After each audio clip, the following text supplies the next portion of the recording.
ছাত্ৰ-ছাত্ৰী সকল মই উপাসনা ভূঞাই তোমালোকক ই কক্সালৈ স্বাগতম জনাইছো আজি আমি নৱম শ্ৰেণীৰ বিজ্ঞানৰ অষ্টমটি অধ্যায় গতিৰ বিষয়ে আলোচনা কৰিম গতিৰ প্ৰথমটো অংশ আজি আমি আলোচনা কৰিবলৈ লৈছো এইটো অংশত আমি দূৰত্ব আৰু সৰণৰ ধাৰণাটো আলোচনা কৰিম আৰু বুজিবলৈ চেষ্টা কৰিম ছাত্ৰ-ছাত্ৰী সকল ইয়াত চোৱাচোন স্থিতি আৰু গতি বুলি তোমালোকক দিয়া হৈছে এতিয়া পোনপ্ৰথমতে গতিৰ কথা আমি জানিব লাগিব যেহেতু এই অধ্যায়টোৰ নামেই হৈছে গতি যাক ইংৰাজীত মোশন বুলি কয় এতিয়া তোমালোকে দৈনন্দিন জীৱনত বিভিন্ন তোমালোকৰ পদাৰ্থ বা বস্তু দেখিছা তোমালোকৰ চৌপাশে বিভিন্ন পদাৰ্থ আছে তাৰে কিছুমানে কিন্তু একেটা ঠাইতে থাকে আৰু আন কিছুমানে কিন্তু চলাচল কৰি ফুৰা নিশ্চয় তোমালোকে দেখিবলৈ পাইছা এতিয়া বিজ্ঞানত আমি এইবিলাকৰ গতি কৰি থকা বস্তু অৰ্থাৎ চলাচল কৰি থকা বস্তুবোৰক গতিশীল বুলি কওঁ আৰু একে ঠাইতে থকা বস্তু অৰ্থাৎ সময় সাপেক্ষে স্থান সলনি নকৰা বস্তুবিলাকক আমি স্থিতিশীল বস্তু বুলি আমি কওঁ এতিয়া স্থিতি আৰু গতিৰ বিষয়ে আমি বিতংভাৱে আলোচনা কৰিম স্থিতি বা স্থিতিশীল অৱস্থানো কেতিয়া হোৱা বুলি কয় বা এটা বস্তুক আমি স্থিতিশীল অৱস্থাত কেতিয়া থকা বুলি কৈছিলো যে বস্তু এটাই সময় সাপেক্ষে স্থান সলনি নকৰিলে বস্তুটো স্থিতিশীল অৱস্থাত থকা বুলি কোৱা হয় উদাহৰণ ইয়াত তোমালোকক দিয়া হৈছে তোমালোকে তোমালোকৰ শ্ৰেণী কোঠাত যদি ব্লেক বৰ্ডখন দেখিছাই নিশ্চয় চকী টেবুল বা ডেস্ক বেঞ্চ আৰু শিক্ষকৰ যিখন টেবুল বা মেজ সেইবিলাক দেখিছা এইবিলাকে কিন্তু কি হয় নিজৰ ঠাইতে থাকে বা স্থান সময় সাপেক্ষে স্থান সলনি নকৰে গতিকে এই পদাৰ্থবোৰ বা বস্তুবিলাক কি হৈছে স্থিতিশীল অৱস্থাত থাকে আনহাতে আমি যদি এতিয়া গতিশীল অৱস্থা বা গতিশীল বস্তুৰ কথা আলোচনা কৰো তেতিয়া হলে তোমালোকে ইয়াত চোৱাচোন বস্তু এটাই সময় সাপেক্ষে স্থান সলনি কৰিলে বস্তুটো গতিশীল অৱস্থাত থকা বুলি আমি কওঁ আৰু ইয়াত উদাহৰণ দিছে উদাহৰণটো কি দিছে চোৱা ৰাস্তাত এখন গাড়ী চলি আছে গতিকে চলন্ত গাড়ী এখনৰ উদাহৰণ দিছে গতিকে চলন্ত গাড়ী এখন কি হয় এই গাড়ীখন হৈছে গতিশীল এটা পদাৰ্থ বা বস্তুৰ এটা উদাহৰণ আৰু গতিশীল গাড়ীখন যেতিয়া আমি এজন মানুহে ৰাস্তাত ৰৈ থকা মানুহ এজনে বা স্থিতিশীল অৱস্থাত ৰৈ থকা মানুহ এজনে যেতিয়া গাড়ীখন দেখা পায় তেতিয়া হলে কি দেখা পায় তেওঁ যে সময় সাপেক্ষে গাড়ীখন কিন্তু আগবাঢ়ি যোৱা দেখা পায় অৰ্থাৎ চলাচল কৰা দেখা পায় তাক ইয়াত কোৱা হৈছে ৰাস্তাত থিয় হৈ থকা ব্যক্তিজনৰ বাবে গাড়ীখন গতিশীল গতিকে যেতিয়া ৰাস্তাত থিয় হৈ থকা বা স্থিতিশীল অৱস্থাত ৰৈ থকা ব্যক্তি এজনৰ কাৰণে কি হ'ব সেই গাড়ীখন কিন্তু গতিশীল অৱস্থাত আমি দেখিবলৈ পাম এতিয়া ছাত্ৰ-ছাত্ৰীসকল আন এটা ধাৰণা তোমালোকে জানিব লাগিব দূৰত্ব আৰু সৰণৰ বিষয়ে আমি আলোচনা কৰাৰ আগতে আমি জানিব লাগিব প্ৰসংগ বিন্দুৰ ধাৰণাটো আমি ল'ব লাগিব গতিকে আমি এতিয়া প্ৰসংগ বিন্দুটো কাক বোলা হৈছে বা প্ৰসংগ বিন্দুৰ প্ৰয়োজননো কি আমি চাওঁ আহাচোন ইয়াত তোমালোকক এটা ছবি দেখুওৱা হৈছে এতিয়া এইটো চোৱাচোন এইটো এটা ছবি ধৰি লৈছো এই হাতৰ পৰা মোৰ এইফালে বাওঁ হাতৰ পৰা গাড়ীখন যদি আগবাঢ়ি আহি আছে বুলি ধৰি লোৱা প্ৰথম ইয়াত এই ছবিটো চোৱা এই দ্বিতীয় ছবিটো দেখিছানে এই দুজোপা গছ দেখুওৱা হৈছে দুইটা ছবিতে কিন্তু দুজোপা গছ দেখুওৱা হৈছে আৰু একোখনকৈ গাড়ী দেখুওৱা হৈছে প্ৰথম ছবিখনত চোৱাচোন গাড়ীখন কিন্তু এইফালে থকা একেবাৰে মোৰ বাওঁ হাতৰ ফালে থকা ছবিখনত দেখুওৱা হৈছে আৰু পিছৰ ছবিখনত কি দেখুওৱা আছে আমাৰ এইফালৰ ছবিখনত কি দেখুওৱা হৈছে ধৰি লওক এই গাড়ীখনে গতি কৰি আছিল আৰু এতিয়া গাড়ীখন আহি পেলাই এই গছজোপাৰ ওচৰ পাইছেহি এতিয়া চোৱা এই দুটা ছবিৰ তুলনামূলকভাৱে চোৱাচোন এইটো ছবিত কি হৈছে গাড়ীখন এইজোপা গছৰ ওচৰত আছে আৰু এইটো ছবিত কি হৈছে গাড়ীখন এইজোপা গছৰ ওচৰত আছে এতিয়া আমি এই দুটা তুলনামূলকভাৱে আমি তুলনা কৰিছো যে গাড়ীখনৰ স্থানটো ক'ত এই গছজোপাৰ হিচাপত গছ দুজোপা ৰৈ থকা বস্তু স্থিতিশীল বস্তু দুটা গতিকে এই গাড়ীখন আমি ধৰি লৈছো যে চলন্ত বস্তু কাৰণ গাড়ীখনত এজন চালকো বহি আছে গতিকে এই গছ দুজোপাৰ তুলনাত গাড়ীখনৰ স্থান কোনটো বা প্ৰথমত দেখিছো যে গাড়ীখন ইয়াত আছে দ্বিতীয়টো ক্ষেত্ৰত কিন্তু গাড়ীখন আগবাঢ়ি আহি এইজোপা গছৰ ওচৰত পাইছেহি তাকে ইয়াত কোৱা হৈছে চোৱাচোন কি কৈছে এটা বস্তুৰ অৱস্থান নিৰ্দেশ কৰিবলৈ এটা প্ৰসংগ বিন্দুৰ প্ৰয়োজন হয় এটা নিৰ্দিষ্ট প্ৰসংগ বিন্দুৰ প্ৰয়োজন হয় কিহৰ কাৰণে এটা বস্তুৰ অৱস্থান আমি অৱস্থানটো উলিয়াবৰ কাৰণে আমাক এটা ৰেফাৰেন্স পইণ্ট বা প্ৰসংগ বিন্দুৰ প্ৰয়োজন হয় বুলি কৈছে প্ৰসংগ বিন্দু হৈছে এটা বস্তু বা দৃশ্য যাৰ সন্দৰ্ভত আমি আন এটা বস্তুৰ স্থান নিৰ্দেশ কৰো গতিকে ইয়াৰ আগৰ স্লাইডখন তোমালোকক দৃশ্য দুটা দেখুৱা হৈছিল য'ত দুজোপা গছ আছিল আৰু এজোপা আৰু এখন গাড়ী আছিল চলন্ত গাড়ী গতিকে ৰেফাৰেন্স পইণ্টৰ হিচাপত আমি গাড়ীখনৰ স্থান বা অৱস্থানটো আমি জানিবলৈ চেষ্টা কৰিছিলো ইয়াৰ এটা উদাহৰণ দিয়া হৈছে চোৱাচোন এখন বিদ্যালয় ৰেল ষ্টেচনৰ পৰা 3 কিলোমিটাৰ দূৰত্বত অৱস্থিত গতিকে বিদ্যালয়খনৰ দূৰত্ব আমি কেনেকৈ পাইছো 3 কিলোমিটাৰটো হে ৰেল ষ্টেচনৰ পৰা যেটো দূৰত্ব হে তেতিয়াহে আমি গম পাইছো যে দূৰত্বটো 3 কিলোমিটাৰ কৰ পৰা ৰেলৱে ষ্টেচনৰ পৰা বিদ্যালয়ৰ দূৰত্ব হতো 3 কিলোমিটাৰ আমি স্কুলখনৰ অৱস্থান ৰেল ষ্টেচনৰ সাপেক্ষে নিশ্চিত কৰিছো আৰু ইয়াত ৰেল ষ্টেচন হৈছে প্ৰসংগ বিন্দু গতিকে ৰেল ষ্টেচনৰ প্ৰসংগটো যদি নাথাকিলে হয় তেনেহলে কিন্তু এই 3 কিলোমিটাৰৰ কিন্তু কোনো অৰ্থ নাই যেহেতু ৰেল ষ্টেচনটো প্ৰসংগ বিন্দু ৰেল ষ্টেচনৰ পৰা যেটো দূৰত্ব হেতুহে 3 কিলোমিটাৰ আৰু প্ৰসংগ বিন্দুক মূল বিন্দু বোলা হয় বুলি ইয়াত কৈছে গতিকে প্ৰসংগ বিন্দুক মূল বিন্দু নামেৰেও জনা হয় বা মূল বিন্দু বুলিও কোৱা হয় বুলি ইয়াতে দিয়া হৈছে ছাত্ৰ-ছাত্ৰীসকল এতিয়া আমি ইয়াতে গতিৰ প্ৰকাৰৰ বিষয়ে আলোচনা কৰিম যেহেতু আমি গতিশীল আৰু স্থিতিশীল বস্তুৰ কথা আলোচনা কৰি আছো আৰু গতিশীল বস্তুৰ কথা আলোচনা কৰিবলৈ যাওঁতে গতিৰ প্ৰকাৰ কেইটামানৰ কথা আমি আলোচনা কৰি লওঁ পোন প্ৰথমতে আমাৰ ইয়াত 3 প্ৰকাৰৰ গতিৰ কথা দিছে প্ৰথমতে কিন্তু দিছে সৰল ৰৈখিক গতিৰ কথা দিছে এক নম্বৰতে কি দিছে সৰল ৰৈখিক গতি যাক লিনিয়াৰ মোশন বুলিও কোৱা হয় লিনিয়াৰ মোশন এটো যেটো লিনিয়াৰ মোশন linear motion অৰ্থাৎ গতি দ্বিতীয়তে ঘূৰণশীল গতি অৰ্থাৎ rotational motionকে কৈছে rotational motion আৰু তৃতীয়টো দোলন গতি অৰ্থাৎ periodic motion এই তিনিবিধ গতিৰ কথা আমি এটাটাকে এতিয়া আলোচনা কৰিবলৈ চাও সৰল ৰৈখিক গতিৰ কথা পোন প্ৰথমতে আমি আলোচনা কৰিম সৰল ৰৈখিক গতি বা লিনিয়াৰ মোশন এতুনো কেনে ধৰণৰ গতি যি গতিত বস্তু এটা সৰল ৰেখাত চলাচল কৰে সেইটোক সৰল ৰৈখিক গতি বুলি কোৱা হয় গতিকে এটা সৰল ৰেখাই যেতিয়া এটা বস্তু চলাচল কৰে সেই বস্তুটোৰ গতিক আমি সৰল ৰৈখিক গতি অৰ্থাৎ লিনিয়াৰ মোশন বুলি আমি ক'ব পাৰো ইয়াক ৰেক্টিলিনিয়াৰ ইয়াত দিয়া হৈছে ইংৰাজীত যেটো ৰেক্টিলিনিয়াৰ গতি বা ৰেক্টিলিনিয়াৰ মোশন বুলিও কোৱা হয় বুলি ইয়াতে দিছে ইয়াৰ এটা উদাহৰণ দিছে দেখিছানে এটা সিধা ৰাস্তা দিয়া দেখিছানে ৰাস্তাটো একেবাৰে পোন ৰাস্তাটা দেখুৱা হৈছে আৰু পোন ৰাস্তাত যদি একেবাৰে পোনকে যদি গাড়ী এখনে গতি কৰি থাকে তাক আমি লিনিয়াৰ মোশন বুলি ধৰিব পাৰো পোন ৰাস্তাত চলি থকা এখন গাড়ীৰ গতি গতিকে এই ছবিটো তোমালোকে চোৱা ইয়াৰ পৰা তোমালোকে এটা ধাৰণা ল'ব পাৰিবা ছাত্ৰ-ছাত্ৰীসকল ইয়াৰ পিছত আমি দ্বিতীয় প্ৰকাৰৰ গতি লৈ যাওঁ ইয়াত দিছে rotational motion অৰ্থাৎ ঘূৰণ গতি এডাল স্থিৰ অক্ষৰ চাৰিওফালে বস্তুৰ গতিক ঘূৰণ গতি বুলি কোৱা হয় বুলি কৈছে এইটো হৈছে ঘূৰণ গতি উদাহৰণ হিচাপে চোৱাচোন আমাৰ পৃথিৱীৰ উদাহৰণ চিত্ৰটো দেখি তুমি গম পাইছা পৃথিৱীৰ নিজা অক্ষৰ চাৰিফালে ঘূৰি থকা গতিকে কি কয় এই rotational motion বুলি কোৱা হয় পৃথিৱীৰ নিজা অক্ষৰ চাৰিফালে কৰা গতি হেও এটা ইয়াৰ উদাহৰণ বুলি কোৱা হৈছে তাৰ পিছৰটো গতিৰ ফালে আমি যাওঁ এতিয়া হেতু আছিল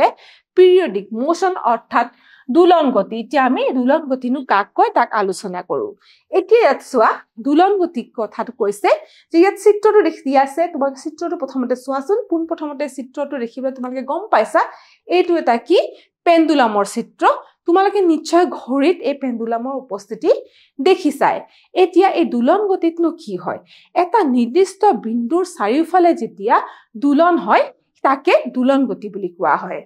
এটা স্থিৰ বিন্দুৰ চাৰিওফালে বস্তু এটাৰ দুলন অৰ্থাৎ টু এণ্ড ফ্ৰ মোশন বুলি যাক কোৱা হয় সেই গতিকে দুলন গতি বুলি কোৱা হয় আৰু এই গতিটো বুজিবলৈ হলে এই পেণ্ডুলামটো কিন্তু এটা উচিত উদাহৰণ বুলি আমি ক'ব পাৰো ইয়াত দিছে এটা সৰল পেণ্ডুলামৰ গতি এটো হৈছে এই দুলন গতিৰ কিন্তু উদাহৰণ ছাত্ৰ-ছাত্ৰীসকল এতিয়া আমি স্কেলাৰ আৰু ভেক্টৰ পৰিমাণৰ কথা আলোচনা কৰিম দূৰত্ব আৰু হৰণ আৰু গতিৰ বিষয়ে বিতংভাৱে আলোচনা কৰিবলৈ হলে প্ৰথমতে স্কেলাৰ আৰু ভেক্টৰ পৰিমাণ বা ভেক্টৰ ৰাশি বা স্কেলাৰ ৰাশিনো কোনবিলাক আমি জানিব লাগিব তাহাঁতৰ পাৰ্থক্যও জানিব লাগিব পোন প্ৰথমতে ইয়াত দিয়া আছে স্কেলাৰ পৰিমাণ বা স্কেলাৰ ৰাশিনো কোনবিলাক এইটো এটা স্কেলাৰ ৰাশি কাক কোৱা হয় যিবিলাক ভৌতিক পৰিমাণ যাৰ অকল মানহে থাকে বা অকল মানেই তাক সম্পূৰ্ণৰূপে প্ৰকাশ কৰিব পাৰে মানৰ সহায়ত আমি যিবিলাক ৰাশি সম্পূৰ্ণৰূপে প্ৰকাশ কৰিব পাৰো সেইবিলাকক স্কেলাৰ পৰিমাণ বুলি কোৱা হয় এটা ভৌতিক পৰিমাণ যাক কেৱল ইয়াৰ মানৰ দ্বাৰা সম্পূৰ্ণৰূপে প্ৰকাশ কৰিব পাৰি সেইবিলাককে কি কয় স্কেলাৰ পৰিমাণ বুলি কোৱা হয় আৰু ইয়াত উদাহৰণো তোমালোকে পাবা উদাহৰণো আমি দিম ইয়াৰ পিছত ভেক্টৰ পৰিমাণৰ কথা দিছে স্কেলাৰ পৰিমাণৰ এটা উদাহৰণ তোমালোকক দি দিও যে স্কেলাৰ পৰিমাণৰ উদাহৰণ হৈছে ভৰ ভৰটো এটা স্কেলাৰ পৰিমাণ এতিয়া ভেক্টৰ পৰিমাণৰ কথা আলোচনা কৰো এটা ভেক্টৰ পৰিমাণনো কোনবিলাক এনেবিলাক ভৌতিক পৰিমাণ যিবিলাকক প্ৰকাশ কৰিবলৈ হলে বা সম্পূৰ্ণৰূপে প্ৰকাশ কৰিবলৈ হলে মানৰ লগতে দিশৰো প্ৰয়োজন হয় এক ভৌতিক পৰিমাণ যাক ইয়াৰ মানৰ লগতে দিশৰ দ্বাৰা সম্পূৰ্ণৰূপে প্ৰকাশ কৰিব পাৰি তেনেবিলাক পৰিমাণক বা তেনেবোৰ ৰাশিক কি বুলি কোৱা হয় ভেক্টৰ ৰাশি বুলি কোৱা হয় ছাত্ৰ ছাত্ৰীসকল এতিয়া এখন তালিকা দিয়া হৈছে ইয়াত এইফালে স্কেলাৰ ৰাশি আৰু আনফালে ভেক্টৰ ৰাশিক দিয়া হৈছে ইহঁতৰ পাৰ্থক্য দেখাবলৈ চেষ্টা কৰা হৈছে প্ৰকাশৰ বাবে কি হয় কেৱল মানৰ প্ৰয়োজন অকল মান হলে ইয়াক সম্পূৰ্ণৰূপে প্ৰকাশ কৰিব পাৰি কিন্তু ভেক্টৰ ৰাশিৰ ক্ষেত্ৰত কি হয় প্ৰকাশৰ বাবে মান আৰু দিশ দুয়োটাৰে প্ৰয়োজন হয় সেইবোৰ ভেক্টৰ সংযোজন প্ৰক্ৰিয়াৰ দ্বাৰা যোগ কৰা যায় গতিকে এই ভেক্টৰ ৰাশিবিলাক কিন্তু সংযোজন প্ৰক্ৰিয়াৰ দ্বাৰা বেলেগ কিছুমান পৃথক প্ৰক্ৰিয়াৰ দ্বাৰাহে যোগ কৰিব পৰা যায় বুলি কৈছে ইয়াত আমাক উদাহৰণ দিছে স্কেলাৰ ৰাশিৰ দ্ৰুতি ভৰ আয়তন ইত্যাদি এইবিলাক হৈছে স্কেলাৰ ৰাশি বা স্কেলাৰ পৰিমাণৰ উদাহৰণ আনহাতে ইয়াত আমাক ভেক্টৰ ৰাশি উদাহৰণ চোৱাচোন সৰণ দিছে ত্বৰণ বল বেগ ইত্যাদি এইবিলাক ভেক্টৰ পৰিমাণ বা এইবিলাক ভেক্টৰ ৰাশি ছাত্ৰ ছাত্ৰীসকল এতিয়া ইয়াত আমাৰ দূৰত্বৰ কথাটো আহিছে আমি দূৰত্বৰ কথা এতিয়া আমি আলোচনা কৰিব লাগিব দূৰত্ব শব্দটোৰ পৰা তোমালোকে ইতিমধ্যে দূৰত্বৰ ধাৰণা তোমালোকে জানা বা ইতিমধ্যে তোমালোকে কিছু দূৰত্বৰ ধাৰণা পাইছা ইয়াত চোৱা দূৰত্ব বুলি কৈছে বস্তু এটা অতিক্ৰম কৰা পথৰ দূৰত্বকে দূৰত্ব বুলি কোৱা হয় আসলতে চোৱাচোন এটা বস্তু বা গতিশীল বস্তু এটা যেতিয়া এটা আৰম্ভণি বিন্দুৰ পৰা এটা শেষ বিন্দুলৈ যায় সেই যিটো পথ তাহাঁতি অতিক্ৰম কৰে সেই পথটো যেতিয়া আমি জুখি উলিয়াম সেই পথটোৰ জোখকে বা দূৰত্বকে আমি দূৰত্ব বুলি কওঁ আৰু ইয়াত এটা চিত্ৰ দিছে তোমালোকে দেখিছানে এই চিত্ৰটো তোমালোকক মই কৈ দিওঁ এই চিত্ৰটো হৈছে কি অডোমিটাৰৰ চিত্ৰ অৰ্থাৎ অডোমিটাৰবোৰ যান বাহনত থাকে আৰু যান বাহনে কিমান দূৰত্ব অতিক্ৰম কৰিলে বা দূৰত্বৰ জোখ মাখ কৰিবলৈ এইটো ব্যৱহাৰ কৰা হয় ছাত্ৰ ছাত্ৰীসকল এতিয়া আমাক দূৰত্বৰ কথা আৰু কিছুমান কৈছে দূৰত্বক যেতিয়া আমি জোখো দূৰত্বৰ এছআই একক যিটো হৈছে দূৰত্বৰ এছআই একক হৈছে মিটাৰ ইয়াক মিটাৰত লিখা হয় আৰু আমি যে কৈছিলো এতিয়া স্কেলাৰ আৰু ভেক্টৰ ৰাশিৰ বিষয়ে আমি আলোচনা কৰিছিলো এতিয়া এই দূৰত্বটো এটা কিন্তু স্কেলাৰ ৰাশি ই এক স্কেলাৰ পৰিমাণ আৰু ইয়াক দেখিছানে ইংৰাজী এই এছ আখৰেৰে আমি ইয়াক উল্লেখ কৰো যেতিয়া আমি কিছুমান অংক কৰিম গাণিতিক কিছুমান ৰাশি চাম তেতিয়া আমি এছ আখৰ দেখিলে আমি দূৰত্ব বুলি বুজি পাব লাগিব ছাত্ৰ ছাত্ৰীসকল এতিয়া আমি আন এটা ধাৰণালৈ যাওঁ সেইটো হৈছে আমাৰ হৰণৰ ধাৰণা এতিয়া দূৰত্বৰ কথা আমি গম পালো এতিয়া হৰণনো কি এতিয়া যিকোনো এটা গতিশীল বস্তুৰ প্ৰাৰম্ভিক আৰু অন্তিম স্থানৰ মাজৰ যিটো নিম্নতম দূৰত্ব সেই দূৰত্বটোকে কিন্তু হৰণ বুলি কোৱা হয় বস্তু এটাৰ প্ৰাৰম্ভিক আৰু অন্তিম অৱস্থানৰ মাজৰ নিম্নতম দূৰত্ব হৰণ বোলা হয় অৰ্থাৎ প্ৰাৰম্ভিক আৰু অন্তিম স্থিতিৰ মাজৰ আটাইতকৈ চুটি পথ এতিয়া আটাইতকৈ চুটি পথটোৱে হৈছে হৰণৰ মান আৰু ইয়াত দিছে যে এই হৰণৰো কিন্তু এছআই একক হৈছে কি মিটাৰ গতিকে ইয়াৰ এছআই একক এই হৰণৰ এছআই একক দূৰত্বৰ দৰে ইয়াৰ এছআই এককো একেই হেতু আমি মিটাৰত জোখা হয় বুলি ইয়াতে কৈছে লগতে এতিয়া কোৱা হৈছে যে হৰণ ই এটা কিন্তু ভেক্টৰ পৰিমাণ আকৌ ইয়াত দেখিছানে এইটো চিহ্নৰে ইয়াক উল্লেখ কৰা হয় এতিয়া ছাত্ৰ ছাত্ৰীসকল এটা টুকা দিয়া হৈছে তোমালোকে ইয়াত মন কৰাচোন যদি এটা বস্তুৱে এনেদৰে ভ্ৰমণ কৰে যে ই ইয়াৰ প্ৰাৰম্ভিক স্থিতিলৈ উভতি আহে তেনেহলে ইয়াৰ হৰণ শূন্য হ'ব অৱশ্যে পথৰ দূৰত্ব শূন্য নহয় এইটো কথা আমি এতিয়া আলোচনা কৰিব লাগিব কাৰণ আমি এতিয়া ইতিমধ্যে কৈ আহিছো যে হৰণ মানেনো কি হৰণ হৈছে বস্তু এটাই বা চলন্ত বস্তু এটাই বা গতিশীল বস্তু এটাই অতিক্ৰম কৰা প্ৰাৰম্ভিক অৱস্থানৰ পৰা অন্তিম অৱস্থানলৈ যেটো নিম্নতম দূৰত্ব সেইটোৰ কথা কৈছে এতিয়া যদি এটা বস্তুৱে যদি এই অৱস্থানটোৰ পৰা এইটো বিন্দু যদি আমি A বুলি ধৰো এইটো বিন্দুৰ পৰা যদি B লৈ যায় B বিন্দু লৈ যায় আকৌ B বিন্দু লৈ যায় গতিকে ইয়াৰ হৰণ এই যেটো নিম্নতম যেটো দূৰত্ব হেতুৱে হ'ব হৰণ কিন্তু এতিয়া যি হ'ব যে এই ভ্ৰমণ যদি কৰি ইয়াৰ প্ৰাৰম্ভিক স্থিতিলৈ ঘূৰি আহে এৰ পৰা B লৈ গল আকৌ B পৰা আকৌ A লৈ আহিলে প্ৰাৰম্ভিক স্থিতিলৈ ঘূৰি আহিলে গতিকে এতিয়া তাৰ নিম্নতম দূৰত্ব অতিক্ৰম কৰা নিম্নতম দূৰত্বটো কি হ'ব হেতু শূন্য হ'ব কাৰণ A লৈ ঘূৰি আহিছে কিন্তু পথৰ দূৰত্বটো কি হ'ব পথৰ দূৰত্ব যদি ধৰি লৈছো আমি A পৰা B লৈ যদি 2 মিটাৰ হয় 2 মিটাৰ হয় পথৰ দূৰত্বটো কি হ'ব A plus AB plus BA গতিকে পথৰ দূৰত্ব কি হ'ব 2 মিটাৰ যোগ 2 মিটাৰ 4 মিটাৰ হ'ব গতিকে পথৰ দূৰত্বটো A পৰা B লৈ গ'ল আকৌ B পৰা A লৈ আহিলে গতিকে পথৰ দূৰত্ব 4 মিটাৰ হ'ব কিন্তু হৰণ কিন্তু এইটো ক্ষেত্ৰত হৰণ হ'ব শূন্য কাৰণ ই প্ৰাৰম্ভিক স্থানলৈ ঘূৰি আহিলে আৰু পথৰ নিম্নতম যেটো চুটি দূৰত্ব হে ঘূৰি অহা স্থানটো আমি ধৰিব লাগিব সেই কাৰণে উভতি অহাৰ কাৰণে ইয়াৰ হৰণ শূন্য হ'ব কিছুমান গুৰুত্বপূৰ্ণ বিষয় এতিয়া কিছুমান গুৰুত্বপূৰ্ণ বিষয় আলোচনা কৰিম কাৰ গুৰুত্বপূৰ্ণ বিষয় বা কিহৰ বিষয় দূৰত্ব আৰু হৰণৰ ক্ষেত্ৰত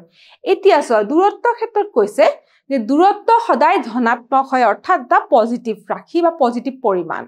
দূৰত্ব সদায় ধনাত্মক হয় কিন্তু হৰণ আমি ইতিমধ্যে পাইছো যে হৰণ শূন্য হ'ব পাৰে ধনাত্মক হ'ব পাৰে আৰু ঋণাত্মক হ'ব পাৰে অৰ্থাৎ 0 পজিটিভ বা নেগেটিভ যিকোনো মান বা যিকোনো ভ্যালু হৰণৰ হ'ব পাৰে আৰু কৈছে যে দূৰত্ব অডোমিটাৰ দ্বাৰা জোখা হয় এটো এটা গুৰুত্বপূৰ্ণ কথা তোমালোকৰ ইতিমধ্যে মই এই অডোমিটাৰ চিত্ৰ এটা দেখুৱাইছিলো যে সেই অডোমিটাৰটো ব্যৱহাৰ কৰা হয় যান বাহন কিছুমান হেবিলাকৰ দূৰত্ব কিমান অতিক্ৰম কৰিছে হেয়া জুখিবলৈ এই অডোমিটাৰটোৰ ব্যৱহাৰ কৰা হয় এতিয়া ছাত্ৰ-ছাত্ৰীসকল ইয়াত চোৱাচোন কিছুমান বিশেষ পৰিঘটনা বা ঘটনাৰ কথা দেখাইছে এতিয়া চোৱা যদি এজন মানুহে প্ৰদত্ত ত্ৰিভুজৰ সীমাত খোজ কাঢ়ে এতিয়া এইটো ABC এটা ত্ৰিভুজ দেখুৱা হৈছে এই ত্ৰিভুজটোৰ সীমাৰে যদি এজন মানুহে খোজ কাঢ়ে কেনেকৈ খোজ কাঢ়িছে সীমাৰে যদি খোজ কাঢ়িছে A পৰা B লৈ গৈছে এই এৰো মাৰ্কডাল দেখিছানে তোমালোকে এৰো মাৰ্কডালে দেখাইছে A পৰা B লৈ অতিক্ৰম কৰোতে কিমান দূৰত্ব আছে 3 মিটাৰ আকৌ B পৰা C লৈ গৈছে B পৰা C লৈ যাওঁতে কিমান দূৰত্ব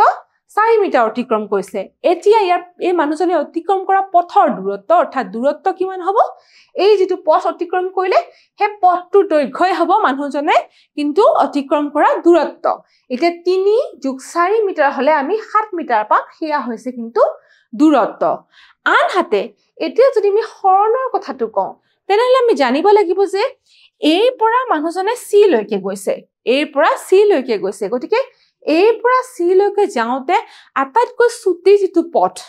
হেতু দূৰত্বই হ'ব হৰণ আৰু আমি জানো যে এটা ত্ৰিভুজৰ ক্ষেত্ৰত আমি দেখিছো এই ত্ৰিভুজৰ ক্ষেত্ৰত এটো হৈছে ৰাইট এংগল ট্ৰায়াঙ্গল গতিকে এইটো ত্ৰিভুজৰ ক্ষেত্ৰত আমি কি জানো যে AC এডাল যেডাল হাইপোটেনিউস এডালে হৈছে আটাইতকৈ চুটি পথ গতিকে আমি এতিয়া AC ডাল যেতিয়া উলিয়াম তেতিয়া আমি কিন্তু হৰণৰ মানটো পাই যাম ইয়াত তোমালোকক দেখুৱাইছে হৰণ কেনেকৈ উলিয়াম তাৰমানে আমি এতিয়া AC ডাল আমি এতিয়া উলিয়াব লাগিব AC ডাল উলিয়াবলৈ যাওঁতে আমি পাইথাগোৰাছ থিওৰাম জানো এই পাইথাগোৰাছ থিওৰামৰ মতে AC square equals to AB square plus BC square এতিয়া এখিনি আমি জানো গতিকে ইয়াৰ ফলত কি হ'ব AC equals to square root of AB square plus BC square এইখিনি তোমালোকক মই দেখুৱাই দিছো আৰু এই লাইনটোৰ পৰা বা এইটো ষ্টেপৰ পৰা ইয়াত তোমালোকক ইতিমধ্যে দেখুৱা হৈছে যে এতিয়া আমি AB square plus BC square দিয়া হৈছে গতিকে AB ৰ মান হৈছে 3 মিটাৰ তাৰপিছত BC ৰ মান হৈছে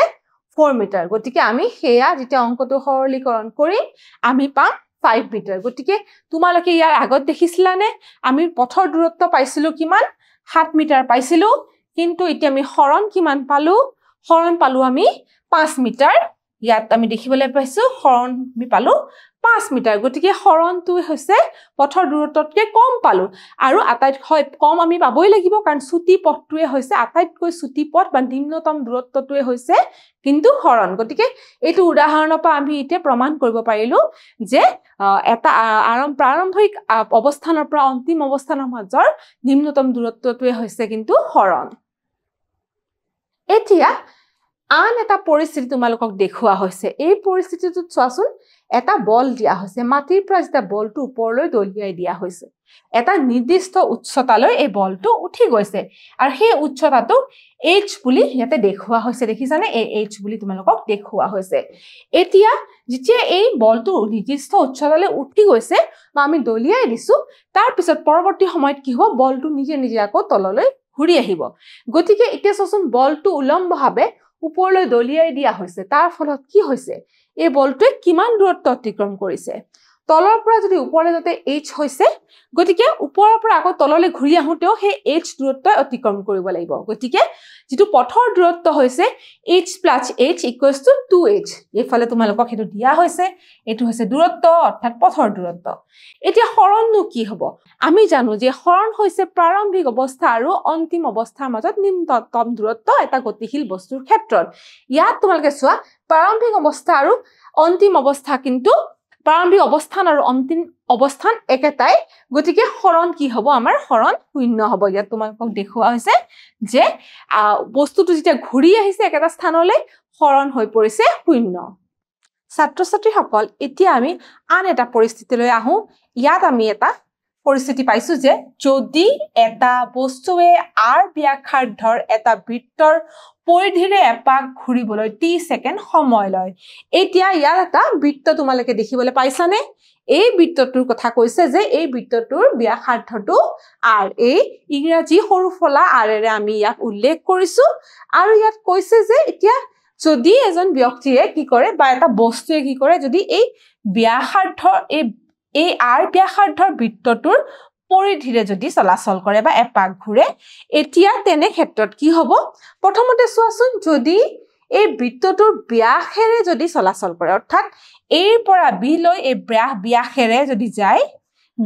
যদি যায় তেতিয়া কি হ'ব তাৰ হৰণ কি হ'ব এই ক্ষেত্ৰত কি হ'ব এ পৰা বি লে অৰ্থাৎ এ পৰা যদি এটো কেন্দ্ৰটো o বুলি ধৰো হেতু হৈছে r আকৌ o a হৈছে r o b হৈছে আকৌ এডখৰ কি হ'ব r গতিকে এটো ক্ষেত্ৰত আমি কি দেখিবলৈ পাম যে হৰণ হ'ব কি হ'ব 2r এয়া দেখিছানে হৰণ twice r আনহাতে যদি পৰিধিৰে চলাচল কৰে a পৰা b লৈ এতিয়া কিমান দূৰত্ব অতিক্ৰম কৰিব হেতু আমি চাও আহাচোন ইয়াত দেখুৱা হৈছে এতিয়া a পৰা b লৈ আকৌ পৰিধিৰে গতি কৰিছে a পৰা a b বিন্দুলে গৈ পাইছে কিহেৰে গৈছে এই পৰিধিৰে গৈছে এটা পৰিধিৰে যদি যায় তেনে ক্ষেত্ৰত দূৰত্ব কি হ'ব এতিয়া আমি ছাত্ৰ-ছাত্ৰীসকল ইতিমধ্যে তোমালোকে জানা নিশ্চয় যে বৃত্তটোৰ পৰিধিৰ মান কিমান হয় বৃত্তৰ পৰিধিৰ মান হৈছে 2πr তোমালোকে জানানে বৃত্তৰ পৰিধিৰ মান 2πr আৰু এতিয়া আমি a পৰা b লৈ গৈছো গতিকে অৰ্ধবৃত্তটোৰ পৰিধি অতিক্ৰম কৰিছে বস্তুটোৱে সেই ক্ষেত্ৰত দূৰত্ব হ'ব কি সুধি দিছে দূৰত্ব হ'ব পাই r ছাত্ৰ-ছাত্ৰীসকল আজি আমি আমাৰ এই অংশটোত দূৰত্বৰ ধাৰণা আৰু হৰণৰ ধাৰণাটো পালো এতিয়া আমি কিছুমান মূল্যায়নৰ প্ৰশ্ন কৰিবলৈ চেষ্টা কৰো প্ৰথম প্ৰশ্নটোত কি দিছে চাও আহাচোন প্ৰথম প্ৰশ্নটোত দিছে কোনটো ভেক্টৰ পৰিমাণ নহয় ইয়াৰে কোনটো ভেক্টৰ নহয় হৰণ ত্বৰণ বল নে দূৰত্ব এটা আমি জানো যে দূৰত্বটো ভেক্টৰ পৰিমাণ নহয় ইয়াৰ পিছৰ প্ৰশ্নটো চাও আহাচোন ইয়াত আমাক কি সুধিছে ইয়াত সুধিছে যদি এটা বস্তুৱে ভ্ৰমণ কৰি প্ৰাৰম্ভিক স্থানলৈ উভতি আহে তেনেহলে তাৰ হৰণ হ'ব তাৰ হৰণ কি হ'ব যদি এটা বস্তুৱে ভ্ৰমণ কৰি আকৌ প্ৰাৰম্ভিক স্থানলৈ ঘূৰি আহে ইয়াত বিকল্প দিছে 0 ঋণাত্মক পথৰ দূৰত্ব আৰু হৰণ সমান বুলি দিছে এইবোৰৰ একো নহয় আমি জানো যে ইয়াৰ শুদ্ধ উত্তৰটো কিন্তু 0 হ'ব গতিকে এইটোৱে তাৰ শুদ্ধ উত্তৰ ছাত্ৰ-ছাত্ৰীসকল আজি আমি আমাৰ এই অংশটোত দূৰত্বৰ কথা আলোচনা কৰিলো দূৰত্ব আৰু সৰণৰ ধাৰণাটো ললো আৰু লগতে কিছুমান মূল্যায়নৰ প্ৰশ্নও কৰিলো আজি আমাৰ অংশটো ইয়াতে শেষ হ'ল পৰৱৰ্তী অংশত আমি আন কিছুমান ধাৰণা আলোচনা কৰিম আজিলৈ আহো ধন্যবাদ